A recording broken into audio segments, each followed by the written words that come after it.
Hello friends and welcome back again. तो कुछ दिन पहले मैंने एक पोस्ट डाला था जिसमें मैंने पूछा था कि ये प्लेट्स आप जो देख रहे हो बीम के अंदर, ये हम क्यों प्रोवाइड कर रहे हैं। तो मोस्ट ऑफ लोगों को नहीं पता था इसका आंसर।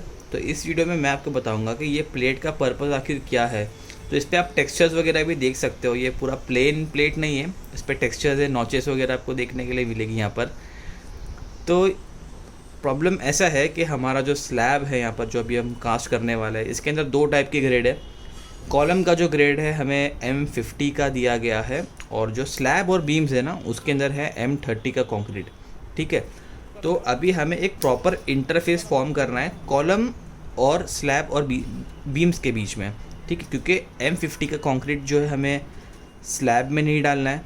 तो क्या होगा, क्योंकि कंक्रीट महंगा है तो वो उसमें अगर चला जाएगा तो हमारा वेस्टेज काउंट हो जाएगा, एज अ वेस्टेज काउंट होगा वो। और हमें ये भी देखना है कि जो M30 का जो लोअर ग्रेड है वो कॉलम के अंदर ना चली जाए। तो उसके लिए हमें क्या करना है, एक प्रॉपर इंटरफेस फॉर्म करना है जिससे कि एक प्रॉपर बैरियर फॉर्म हो जाए दोनों ग्रेड के बीच में। और इतना ही नहीं दोस्तों, प्रॉब्लम ऐसा होता है ना कि हम लोग कुछ भी चीज़ यहाँ पर बीच में यूज़ कर सकते हो, जैसे नेट वगैरह भी आप यूज़ कर सकते हो। लेकिन रीज़न क्या है यहाँ पर, देखो जब भी आप इस तरह के दो ग्रेड से कंक्रीट करते हो ना, तो आपको मेजर डिफ़िकल्टी कब आएगी कि अगर आपका रेडी मिक्स से हो रहा है ना, तो वहाँ पे आप पंप लगाते हो।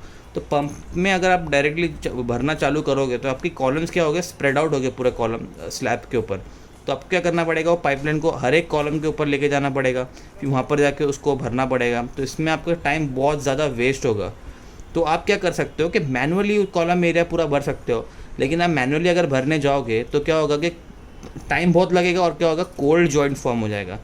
तो मेन पर्पज़ एक्चुअली इस प्लेट का होता है to form a construction joint. इस प्लेट को बोलते हैं हाई रिप प्लेट, या फिर हाई रिप शीट भी बोल सकते हैं। ये ट्रेडमार्क है कंपनी का। तो ये as a construction joint use किया जाता है। मैं इसकी टेक्निकलिटी आपको बताता हूँ थोड़ी देर के अंदर। तो क्या होता है कि हम जब मैनुअली करने जाते हैं तो क्या हो जाता है कि टाइम बहुत जाएगा आपका, और जो कोल्ड जॉइंट फॉर्म हो जाएगी। तो ये कोल्ड जॉइंट फॉर्म होने नहीं देता है। ठीक है। तो एक रफ इंटरफेस फॉर्म कर देता है दोनों स्लैब बीम और कॉलम के बीच में। तो आप क्या होता है कि अगर 1 घंटे बाद पंपिंग चालू करने वाले हो तो आपको कोई दिक्कत फेस करने नहीं पड़ती है। तो अभी हम देखते हैं कि इसकी टेक्निकलिटी क्या है। यहाँ पर मैंने एक सेक्शन बनाकर रखा हो। यहाँ पर आप देख सकते हैं मैंने बीम का सेक्शन दिया, और ये वाला मेरा कॉलम का सेक्शन है। अभी मुझे बीम में डालना है M30 का कंक्रीट, तो यहाँ पर M30 आएगा, बाकी इतने एरिया में मेरा M50 आएगा। तो ये प्लेट्स आप देख सकते हो मैंने ग्रीन में शो किया है, उसको हमें रखना है at least 600 mm from the face of the column. ठीक है, 600 mm from the face of the column दोनों साइड में।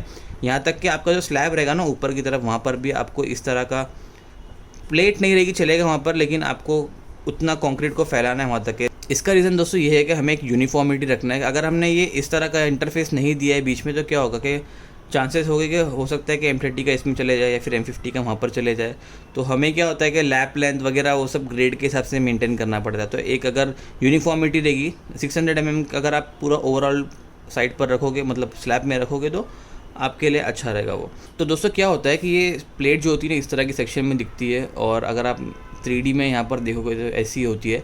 तो जो ये आप देख सकते हो ना, ये छोटे छोटे यहाँ पे होल्स इसके अंदर होते हैं। इसमें क्या होता है, अगर आप इसको लगाओगे ना, तो यहाँ पर जो कंक्रीट डालोगे ना, फ्लो होके इन गैप्स के थ्रू जो स्लरी होती है ना, एटलीस्ट वो बाहर निकल जाती है। तो क्या हो जाता है कि एक एग्रीगेट वाला जो मतलब बोलते हैं ना, एक इंटरफेस फॉर्म होगा वहाँ पर।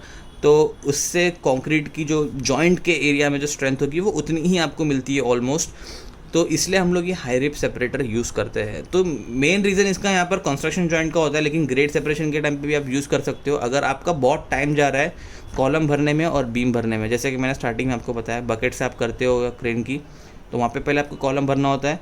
ठीक है, बाद में बहुत देर के बाद आपका पंप चालू होता है, जब तक यहाँ पर क्या कोल्ड जॉइंट फॉर्म होगा, which we should never allow on site.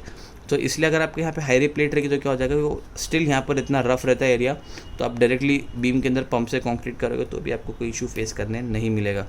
तो यही मेन इसका रीज़न था कि हम लोग जब भी ग्रेड सेपरेशन करते हैं तो वहाँ पर हम लोग ये इस तरह के प्लेट देते हैं। तो यहाँ पे प्लान में आप देख सकते हो, यहाँ पर इस तरह से शो किया गया है। जो भी ये हैच्ड पोर्शन है वहाँ पे हायर ग्रेड है, और जो बाकी एरिया है वहाँ पे लोअर ग्रेड है। तो यहाँ पे आप देख सकते हो इस तरह से 600 mm इस साइड में भी करना है। यहाँ पर भी एक कॉलम है, तो 600 mm यहाँ पे इसको लेके जाना है, और 600 mm यहाँ पर लेकर जाना है। सिमिलरली बीम के अंदर भी हमें उसको इस तरह से ही भरना होता है। तो आई होप दोस्तों ये आपके लिए हेल्पफुल लगा रहेगा, बहुत इन्फॉर्मेटिव लगा रहेगा। वीडियो अच्छा लगा तो लाइक कर देना, आप मेरे चैनल को सब्सक्राइब कर देना, और इस वीडियो को अपने फ्रेंड्स के साथ शेयर कर देना। फिलहाल इस वीडियो के लिए दोस्तों इतना ही, फिर से मुलाकात होगी अगले वीडियो में।